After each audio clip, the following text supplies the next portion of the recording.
เบิ่งจากเนื้อนี่ก็คือแบบอันนี้บริซิมเลยสบายดีที่นี่ปักเซ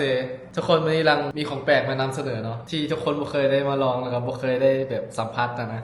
อันนี้ก็จะเป็นลิปสติกบาร์บีคิว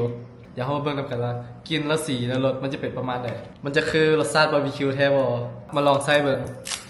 ทุกคนคิดว่ารสชาติมันจะเป็นจังไดอันนี้รังกับบ่ฮู้เนาะว่ารสชาติมันจะเป็นประมาณไหนเนาะคือมันมีหลายรสชาติแฮงว่าจะเป็นซอสออยอย่างประมาณนี้ซอสพริกมาล่าก็มีเนาะแต่ว่าที่รังเลือกมันรังคาดหวังครับรสนี้บาร์บีคิวเพราะว่าทุกคนน่าจะฮู้กันดีเนาะว่ามันกินแล้วรสชาติเป็นจังไดแต่สิ่งที่รังบ่เคยฮู้ก็คือมันเป็นลิปสติกนะแล้วก็อยากฮู้ว่ารสชาติและกลิ่นมันจะคือกับของกินบ่แกะออกมาเป็นกล่องประมาณนี้เลยมินิน่าฮักเดี๋ยวหลังจะมาลองให้ทุกคนดูเนาะ กินอะไรสีมันจะคล้ายๆคือช็อกโกแลตนะทุกคนนี่เลยอุ้ยเบิ่งจากเนื้อนี่ก็คือแบบเห็นบ่